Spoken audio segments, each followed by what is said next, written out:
Jadi misalnya kita punya anak nih, ya kita harus tahu tuh tahapan-tahapan perkembangan otaknya. Misalnya anak-anak itu pada saat dia baru lahir, fungsi otaknya yang bekerja itu fungsi pendengaran. Makanya kalau di keluarga muslim ya diminta oleh Allah untuk azankan telinga kanan, qomatkan telinga kiri, kan gitu ya. Betul. Ya, nanti kemudian ada perkembangan-perkembangan lainnya, itu harus paham ibu-ibu, supaya jangan sampai dia menganggap umur 1 tahun itu sama seperti ngasuhnya umur 5 tahun gitu. Misalnya ada di otak nih, ada pusat makan tuh, namanya hipotalamus di tengah sini. Baik. Ya, anak bayi sampai umur 3 tahun tuh dia belum matang pusat makan minumnya, dia baru 3 tahun matang. Makanya kalau anak bayi ibunya harus paksa 1 piring habis, itu tertekan loh itu anak itu, stres bisa, ya kan? Tenang aja kasih makan gitu. Kalau dia nggak minta, nggak usah terlalu dipaksakan, yang penting minum susunya atau dia minum ASI gitu ya. Nanti dia lapar sendiri lah. Menjelang usia 3 tahun lapar sendiri, cari makan sendiri. Artinya dia selalu tanya ibunya, bun makan, bun makan gitu. Nah, itu yang harus paham. Ya, belum lagi nanti ada bahwa ini anaknya laki-laki apa perempuan ya.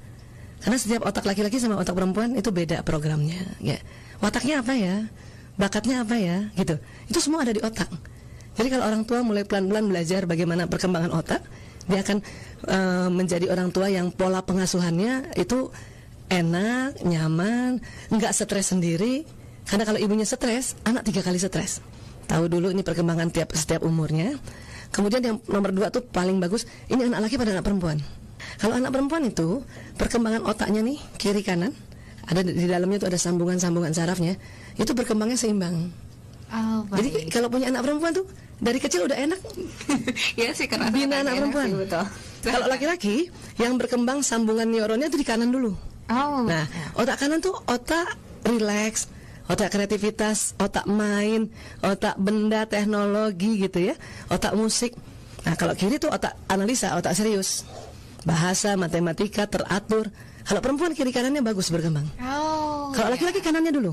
Yang lebih ke seninya mungkin. Iya, makanya kalau punya anak umur 3 tahun laki-laki belum terlalu pinter baca atau belum terlalu pinter ngomong, itu sih lazim aja. Nggak usah khawatir. Iya, walaupun kita stimulan terus ya, stimulasi. Karena kanan dulu, anak laki-laki tuh belum bisa baca, umur 3 tahun ya, belum bisa baca, udah bisa main PlayStation. Oh, yes. Udah bisa pegang gadget. Belum bisa baca itu. Nah, terus di otak laki-laki di depan sini, yang nggak ada pada perempuan, itu ada 2 programnya. Sport and games. Oh, nah, itu laki-laki. Itu memang sudah terbentuk di dalam otaknya ternyata. Tuhan yang kasih. Makanya kalau ibu-ibu, teman-teman ibu-ibu muda yang anaknya laki, kok kerjanya main terus, itu berarti laki banget. Laki banget. Laki jadi nggak perlu marah-marah ya. Ya, buatlah permainan itu sebuah. Jadi gini, laki-laki itu bermain itu adalah belajar, bermain itu adalah bekerja, gitu ya. Kalau perempuan ada lagi yang dikasih oleh Allah otak yang tidak ada pada laki-laki, dia agak di belakang sedikit. Apa itu, Dok? Belanja. Itu memang ada dari sananya. Ya, serius, Dok, itu memang dari sananya. Betul. Berarti jangan salahkan wanita ya kalau kenapa kita suka tetap belanja. Dasarnya ya? Itu, cuman yang dinilai dalam kehidupan kan pengendalian dirinya. Betul. Beli sekarang apa ntar. Anak laki-laki itu ya, di otak laki-laki dan perempuan itu di tengahnya itu. Biasanya dalam kedokteran kita sebut corpus callosum, dia di tengah begini ke belakang, tapi di dalam ya. Corpus callosum ketebalannya perempuan lebih tebal, 30%. Ini yang membuat perempuan bisa mengerjakan lebih dari 1 pekerjaan berbeda dalam 1 waktu. Oh iya. Ya, multitasking. Betul. Nanti Mbak Rita bisa kan? Sambil ngomong, nyatet juga, lirik ke sana sebentar, kakinya dorong meja. Iya, ibu-ibu kan gitu, masak, suapin anak, jawab WA, kakinya ngepel gitu, ya kan, pantatnya tutup lemari. bisa. Oh, itu ternyata itu anatomi otak perempuan. Oh, baik. Laki-laki, korpus kolosum yang melengkung di dalam itu lebih tipis 30%, sehingga membuat laki-laki kalau mengerjakan sesuatu di depannya, di atas 10 menit dia konsentrasi, pendengaran menurun. Maka kalau ibunya manggil, istrinya manggil, itu baru panggilan ketiga baru jawab. Iya, Dok, harus sampai disamperin loh. Ya, itu bukan sengaja, memang sedang konsentrasi. Oh, baik. Itu. Baik, kalau gitu berarti aku nggak akan ngomel-ngomel lagi. Nggak usah. Kalau perlu pulang minta maaf. Oh, baik. Nanti beres ini, Dok ya. Banyak ibu-ibu heran, Bu Aisyah, anak laki saya main terus. Saya bilang, emang otaknya. Kok gitu? Makanya belajar. Nah, setelah belajar dia gembira. Oh, gitu. Bu Aisyah, anak laki saya kok nggak pernah ya ranking 1. Itu anak laki.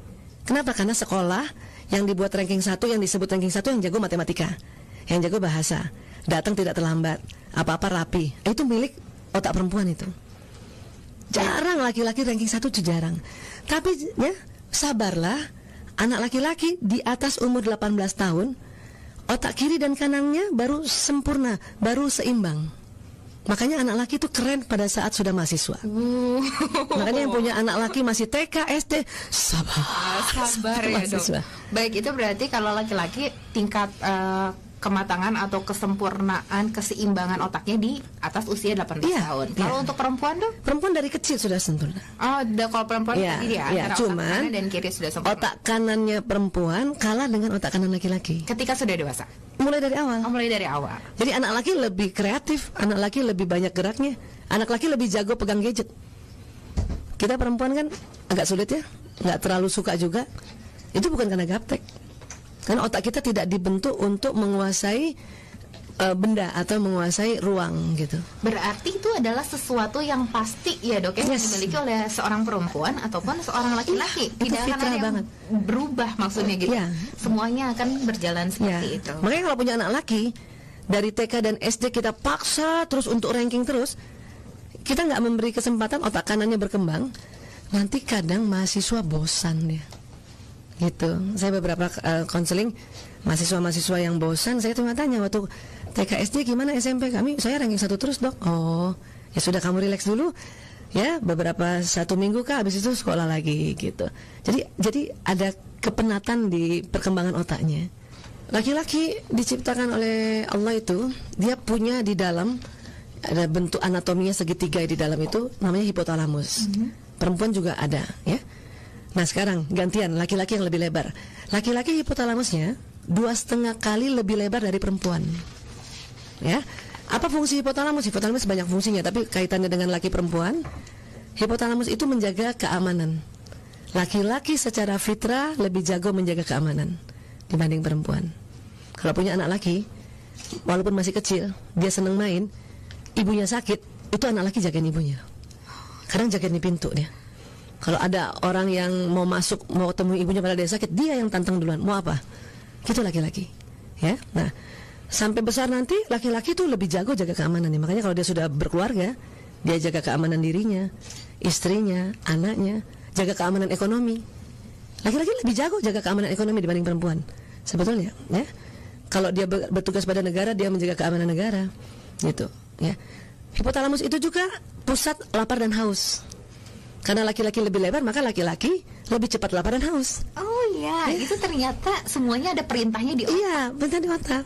Maka anak laki-laki paling senang kalau habis sekolah sampai di rumah, atau habis kuliah sampai di rumah, ibunya tanya, sudah makan sayang? Kakak sudah makan? Abang sudah makan? Walaupun sudah makan, tapi pertanyaan itu cocok banget sama otaknya. Nanti teman-teman yang mahasiswi nanti setelah nanti pada menikah misalnya, suaminya pulang kerja, pertanyaan yang disenangi oleh laki-laki adalah, Mas udah makan? Papa udah makan? Walaupun kita tahu dia sudah makan, tanya aja.